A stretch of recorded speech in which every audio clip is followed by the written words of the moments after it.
All right. So in the last two sessions, we discussed about the chapter 6. So let's just revise what we learned because this is a very big chapter. So in this chapter, Jagan turns into a very strange person. So the cousin, he finds that Jagan is a little bit hesitating to speak with people and even with him about his son. So Jagan avoids talking to the cousin too. Then what happened? Cousin, he decides to bring that topic himself near Jagan so that he can speak about Mali. So Jagan reveals about Mali saying that he got late because of discussing certain plans with Mali. So cousin, he gets this as an opportunity and he says, okay, right. And he's continuing like what Mali's plans, what about Grace and all those things. So cousin tries to come to that main theme and asking about Mali's plans, right?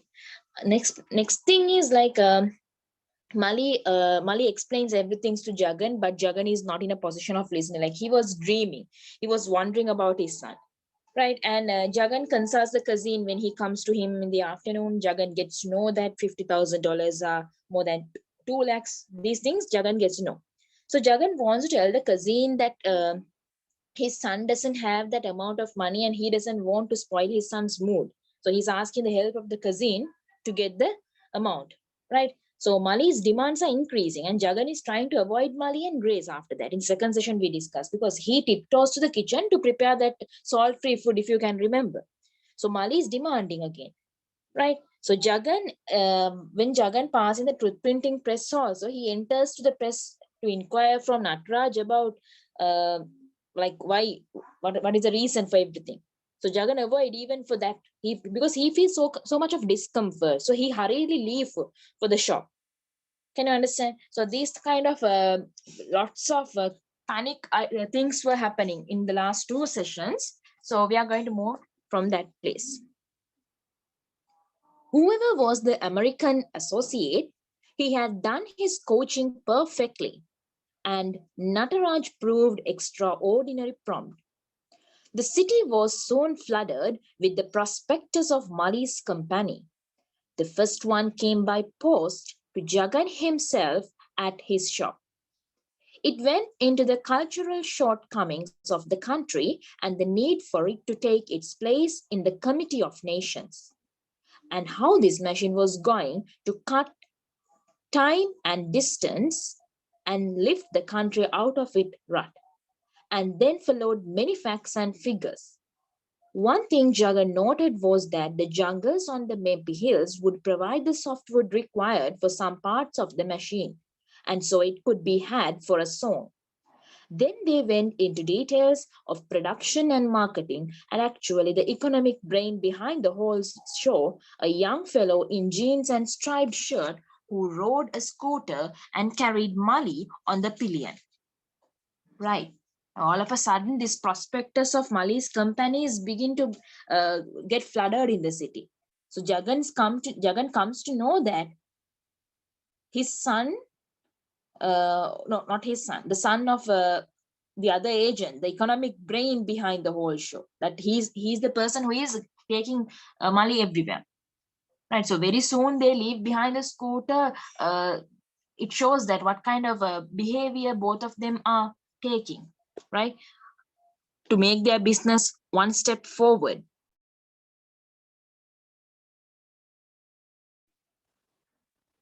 So the prospectus means you have to understand that it is the certain business document, right, giving details about business. Very soon they abandoned the scooter and were seen moving about in an old automobile. Now what happened? Now very soon as they leave the scooter behind, they moved into a automobile, old automobile. Let's see what's happening. Grace explained to Jagan one morning, the company have now made a start with an automobile.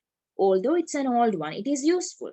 One has to move about so much on business nowadays. Now Jagan is not interested in new things. So we'll see. What car is it? It looks green, said Jagan, out of the polite need to say something and not wishing to ask. What is its price? Who has paid for it? Grace replied, it's pretty, isn't it? And Jagan lapsed into meditation before the gods and remained in meditation until she moved away from the threshold and he could hear her talking to Mali in the front portion of the house. Gandhi has taught me peaceful methods, and that's how I'm going to meet their demand. So you can underline that and write down these are Gandhian philosophies. These two are bent upon involving in all sort of things, he reflected. He was bewildered by his son's scheme and distrusted it totally. He was aware that pressure was being subtly exercised on him to make him part with his crash, and he was going to make the situation by ignoring the whole business a sort of non-violence and non-cooperation. Okay, now he's discussing his own thoughts, right? His own feelings about this activity what Jagan Mali has started. That's why he says Gandhi has taught me peaceful methods. So Jagan is now shocked. He's bewildered by his son's scheme and he's distrusting his son's work. Can you understand? So Jagan is finding that his domestic life is some kind of tiresome and he feels nervous that he doesn't experience that joy of uh, staying in that statue corner. So Jagan's life is now becoming unbearable and he feels that he is trapped somewhere. But he found his domestic life irksome. He had lost the quiet joy of anticipation he used to experience whenever he turned the statue corner. He felt nervous as he approached the ancient house. The expectant stare of Grace when she opened the door and the significant side glances of Mali got on his nerves. He was aware of a silent tension growing. He felt happy if nobody came when he turned the key in the door at the times when both were away. Grace shopping and Mali with his local associates in his green car. Thank God, Jagan thought for the green car. When he was in, if he heard them open the front door, he retreated far into the backyard of the house or sometimes even locked himself in the bathing shack. So now Jagan feels so much irritating to stay in that house also. He feels so troubled. He feels like he's not safe. He feels like he's locked and he's having some sort of tension. That's why whenever he see Mali or Grace, he feels he feels that he's trapped. He's trapped because they ask certain questions from him. But the state of non-cooperation could not last forever. Grace asked him one morning point blank, "Have you thought over the propositions?" Grace directly asked, like every day he can't escape from this one. So directly, Grace inquired, "Did you think of the proposition?" Proposition means what? Did you think of that suggestion what we gave? The statement what we said? Jagan felt cornered. If he had just picked up his upper cloth a minute earlier, he could have reached the street by now. Grace had studied his movements and timed her interception perfectly. He had dodged his encounter for 2 weeks by sheer maneuvering of arrival and departure. Now he felt trapped. He wanted to say, "Leave these questions for menfolk to settle. Keep away, charmer from outer Mongolia or somewhere."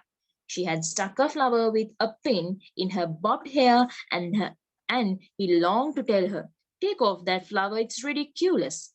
He merely remarked, "I see you have jasmine in your hair this morning."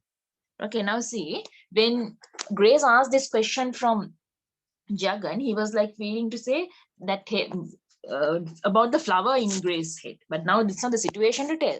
And also he felt to say like, this is just keep this problem away. Don't ask these questions once again. Let the men deal. So you keep away likewise. But he couldn't say anything, about Jagan. He's a coward. "As it's Friday, I have remembered my duties as a Hindu wife. I have also washed the doorsteps and decorated the threshold with white flour. I went to a shop yesterday to get it. See what I have done." She was so importunate that he had to look cheerful and follow her out. She pointed at a floral design on the ground and cried, "Don't you believe now that I could have been a Hindu in my last life? I am able to bend down and draw the design on the floor as I see a lot of others do." Jagan wanted to say, "An orthodox Hindu woman would never clip her hair as you have done." But actually, he remarked, "It's a long time since anyone attended to these things in this house. How did you know that Friday is auspicious?" Now, he really wanted to say something, but he's ignoring that and he's telling another thing to console her mind. I have friends who tell me what is proper, she said. Just as Jagan was thinking of slipping away, a window opened, and Mali peeped out and commanded, Father, come in for a moment. I must talk to you. Mali calls his father to him. He's commanding. Jagan felt that Grace had only been holding him in a trap and scowled at her accusingly, but she merely said as though she were at unsure at a presidential interview, certainly. Go in, suggesting that he should feel honored at the summons. Now Jagan can't get rid of this. Jagan can't come out of this. Unsure woman, what is that? A woman who is, um, the, ushering the people ushering the people the seats in a cinema. We call them as the unshareds, right? So now Jagan felt Grace like the unshareds. Why? She said, go in, suggesting he should feel honored. Muttering, I have to go and open the shop, Jagan went in. Mali was at his desk and flourished a finger towards the visitor's chair. Jagan lowered himself into it gingerly, still muttering, I must go and open the shop. Mali ignored his plea and asked. Mali ignored. Mali did not mind whatever he's telling, but he is in a very hurry to go to the shop. He somehow tried to get escape from Grace, but Mali did not let it. Have you thought it over? What? Asked Jagan, trying to look absent-minded, but he knew he was not bringing it off successfully.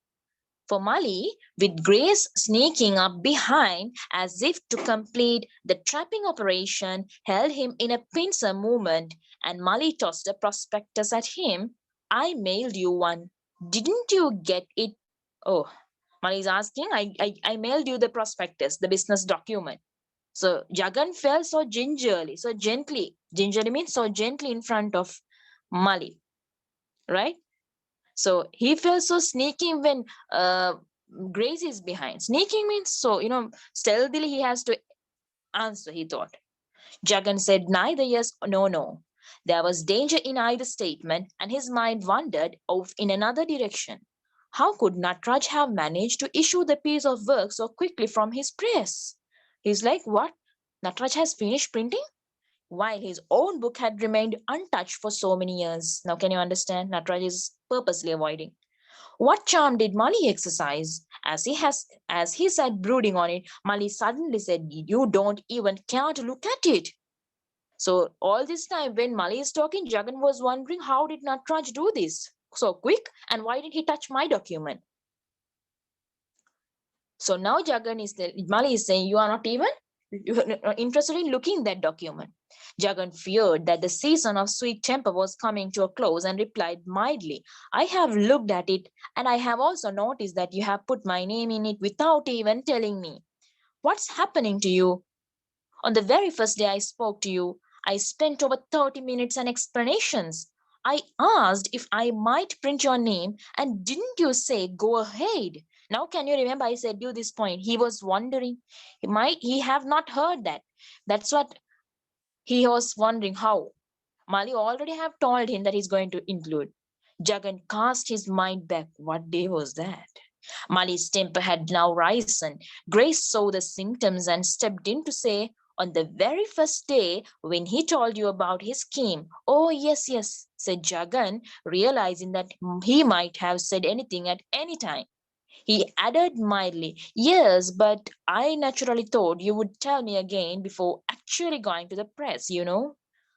I really don't know what you mean. You expect everything to be said 10 times? No wonder nothing gets done in this country. Why do you blame the country for everything? It has been good enough for 400 millions.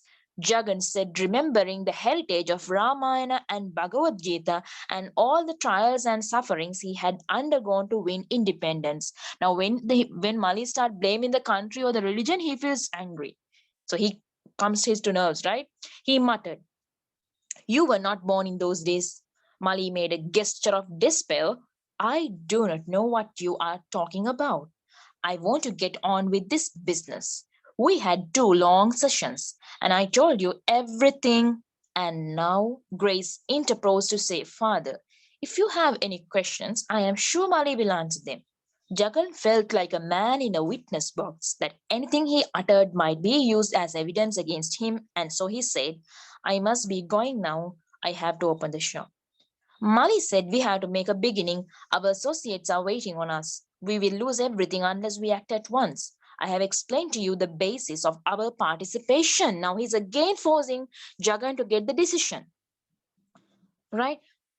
So Jagan firmly tells his son that he is poor, he doesn't have any money. Jagan is now abused by Mali. He's saying like he has better plans than making a vendor of sweet. Now see, he's saying that $50,000, whatever its equivalent might be, it was a strategic sum. I am a poor man, Jagan wailed, and immediately noticed the shock on Mali's face and the embarrassment he had created in the presence of Grace. It was as if he had uttered a bad word.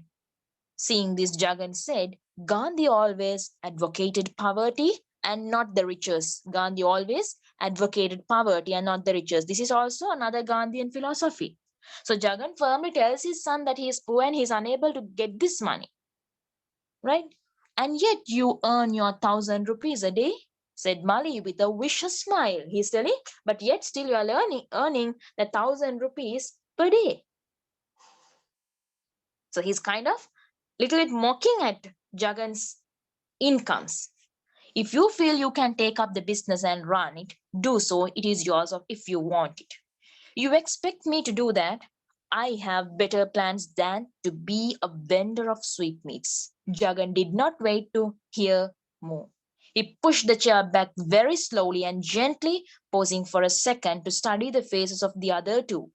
For once he saw Grace's eyes unlit with a smile. It was impassive. Is she a good girl or a bad one? Jagan asked within himself. So when now when this situation is happening, he noticed both of their faces and he noticed that the smiling Grace's face was a little bit unlit and he had a doubt like whether she's a good girl or a bad one. I wish I could decide. Mali was biting his thumbnail and kicking the footrest below the table. Jagat did not have the courage to say, stay and face him. Without another word, he took his upper cloth off the hook and was out of the room in a moment. When he passed the culvert at the confluence, the vagrant said, my master does not even look at me nowadays. I gave you five pies only. He couldn't remember when, but he concluded, I am a poor man like you. Do you think I have inexhaustible cash? Master should not say such a thing. At least this fellow spoke better than Mali in a similar circumstances. Who didn't want him if he did not claim to be a wealthy father? Now he is feeling so sad that his son was mocking at his wealth and he was kind of not happy that his father is not a wealthy person. So he have understood that something like, both Mali and Grace are trying to get some money from him. That's it. So he have understood that point and he realized that both of them are talking to him and discussing certain business matters with him, not for anything else, just to get the money. So Jagan has well understood that. He remained morose throughout the day. What is this morose? Now Jagan remained gloomy. He remained unsociable with anyone. He remained morose throughout the day. At 4:30, the cousin entered. Now cousin came, went into the kitchen and came out, and he knew that Jagan was waiting to spring some terrible information on him. Wiping his lips with the towel, he sat down on his stool, remarking, Chandrakala, digit of the moon. Taste absolutely divine today. And if the reputation of his shop is going to shoot sky him high in this town, it will be on account of it. As always, flattery held. A few webs spread around Jagan's eyes, and he said, it is purity that is important. Yesterday I came early to see that pure cow's butter was melted for frying. I won't touch buffalo butter, though it may was be cheaper. Gandhi was opposed to buffalo products. So Gandhian philosophy again. I had sent one of to the cooks to collect cow's butter from Koppal. He came back at 5 in the morning and I came straight in before 8 in order to melt it right. A fortune had been spent on it and I didn't want to risk overboiling it. You pay attention to every detail. I have often wanted to ask you, why did you choose this business? Rather a specialized job, isn't it? When I was in jail, I was given the kitchen duties, and after coming out, this seemed to me as good a business as any other. He was slipping into a reminiscential mood, much to the relief of the cousin. But the reputation of the shop is all due to Sivaraman. But for him, I don't know where I would be. I wanted to serve the public in my own way by making available pure sweets, particularly for poor children. Now he's revising about his old times, right? So when the cousin he comes at 4:30 as usual, Jagan is revealing his intention of reducing the prices of every sweets. So cousin is also amazed at this. So his amazement is going goes to Jagan when Jagan orders his staffs to give sweets for children. See that now, right? Now look at this. An excellent idea, said the cousin, deliberately refraining from the reminder that poor children were just the ones who could not afford to buy sweets. He said it another way. If the stuff is to be pure, a price has to be paid for it. That's true, said Jagan. He sat brooding for a while and then announced, from tomorrow, price of everything will be reduced. I have made up my mind about it. Why? Asked the cousin in concentration. Jagan spurned an explanation. He just said, we buy provisions for, let us say, 100 rupees a day, and the salaries of our staff and the rent amount to, let us say, 100. He lowered his voice, and the staff produced need not earn more than, let us say, 200 in all. Now the truth is, he began but slurred over the details at the last minute, not wishing to reveal the actual figures, and more people will benefit by a reduction. But you are opposed to the eating of sugar, aren't you? Jagan took time to digest his contradictions before saying, I see no connection. If others want to eat sweets, they must have the purest ones. That is all. I am thinking particularly of children and poor people. What about you, Asha? The other asked testingly. I have had enough, Jagan said. The cousin sought further explanation like someone scrutinizing and assessing a tricky diplomatic statement. Enough of what? He asked. Of everything, Jagan said. Now, this shows that Jagan is kind of fed up. He's having some sort of problems because he was very unhappy about the situation that took place at home, the incident. So that incident highly affected Jagan. That's why he's now ignoring everything and he's taking quick decisions. And he's saying he's enough of everything. The cousin looked appropriately serious and gloomy. If you are thinking of retiring from the business, I am sure someone will be willing to take it over and run it. Oh, it is not so easy, Jagan said. I told Mali so this morning and he remained silent. The recollection of the scene he felt would overwhelm him. He might break down, and it would be silly to be seen in tears while he was occupying the throne. He felt like crying upon the throne is not nice for him. He had a mental picture of himself standing like a rugged petitioner in the presence of Mali and the Chinese girl being sneered at for his business of a lifetime, a business that had provided the money for Mali to fly to America and do all sorts of things there. Vendor of sweetmeats. Indeed, Jagan became aware of the cousin waiting his reply and said quickly he was not interested in vending sweets. So now Jagan is highly worried that his son said like he can be something more than a vendor of sweet. So he felt like that his business is underestimated and he was telling for the cousin. He was thinking from the mind like Jagan felt that all the money that he earned from this business, even the money that he used to send Mali America is now pointless. People are like Mali is saying it's pointless. So then Jagan replied the cousin that no, nothing else. The Mali is not interested to take the business. Cousin felt that this was the time to sound sympathetic and said, what better income could one have? But you see, his ideas are different, as you know. Money is an evil, Jagan said, uttering an oft-repeated sentiment we should all be happier without it. It is enough if an activity goes on self-supported. No need to earn money. No need to earn money. Now he's fed up with money. Captain, he shouted, who are those boys? What do they want? I will send them away, sir. No, no, tell that boy at the counter to give them each a packet and then send them away. They may not have the money. Who cares? I can afford to give away. Boy, he shouted from his throne, treat those children. The children got their sweets and went away greatly surprised. If these boys go out and tell others, you will be mobbed and unable to leave the place. Now he's taking so much of quick decisions and he's giving the sweets freely, right? He's providing the sweets freely to everyone. So cousin is telling, now if you give like this, they will go out and say, right? And then what happens? You will have to give everyone a business problems also will come because when they start giving freely. So this is something serious, but the thing is, Jagan is doing everything in a very hurried decision. Like he's deciding everything at that moment itself. He doesn't think about what will happen later. Okay, we will manage, don't worry, said Jagan.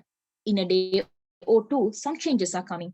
Cousin looked scared and said, don't be hasty. Go on a pilgrimage to the temples and bathe in the sacred rivers. I will mind the shop if you like while you are away. Now he understood that Jagan is not in a happy mood. He's having some sort of problem. So he's telling, go and have a pilgrimage. So after you come back, you can look after this business and stuff. So until that, I will manage. I will tell you when I'm ready. The boy from the front stall now brought in the bronze jug. The cousin who usually timed his departure at that point got up but did not leave, curious to know whether Jagan would accept the cash or just throw it out. He felt like, my God, now he's in a very bad mood. Don't know whether he will throw the cash because now he's mad with the cash. He said cash is money is evil, so he's mad with cash. So other days, Mali. Cousin leaves when time arrives. But today he got up, but he didn't leave thinking that Jagan will throw the money. Jagan pulled out the drawer, spread the folded towel to deaden the noise of the coins cascading down, and looked up at the cousin and said, tonight and tomorrow, I will have to do a lot of reckoning with concentration. I have left things to drift too long. The cousin, worrying where these hints were leading, said like the peacemaker he was, I will speak to Mali. I know I can talk to him. Even to that girl Grace, she is so trusting. By all means, speak to him on any matter you like, Jagan said, and added with firmness, but not on my behalf. Don't talk on my behalf. If you want talk to him. So this chapter's ending is little, sad, the sad episode, because he understands money has made everyone bad. So when the cousin comes at 4:30, he says that all these things he's going to change. He's going to change his business matters. He's not going to be money motivated. So he says, finally, tonight and tomorrow, I will have to do a lot of reckoning with concentration. Then the cousin promises to speak not only to Mali, but also to Grace. So what is the analysis of this chapter actually? So in this chapter, we find that Jagan is rather hesitating about speaking about his son. He's avoiding talking about him even to the cousin. When the cousin tells Jagan and Mali they want to manufacture story writing machines, he feels so puzzled. So Mali is going to start a project of selling story writing machines with the American collaboration. So he wants to drag his father into the business. So Mali says it is essential for every Indian house to have a machine. But Jagan has no faith in these Mali's activities. So he keeps himself away from these activities. He finds an invisible barrier between Mali and himself. So though living under the same roof, both of them are living under the same roof, but still they are having two different worlds. So it is very clear that the father and the son, the conflict is developing further in this chapter. Keep in your mind. They can ask you what is the barrier between father and son's relationship. This chapter has lots of evidence to prove that. So Mali and Grace, they were trying to get Jagan to invest the money in their business, but Jagan is against that. So he decides totally to ignore the whole business. That's the problem. Now he was very well good businessman, right? You know about Jagan. He's planning well. He's taking the business stuff into serious things. But still, this position, what happened? He started to avoid everything. He thought no need business, no need money, no need anything. I'll give everything off. He's fed up. So this chapter is talking about how Jagan feels that money is an evil thing and he starts doing nonsense. He starts giving the sweets free, right? He starts to reduce the prices of all the sweets. He starts to not to concentrate much in the business stuff. That is the problem happening in this chapter. So hope that chapter is now clear. So this chapter took 3 sessions for us to cover. So make sure you have listened to the 3 sessions, then only you can understand everything.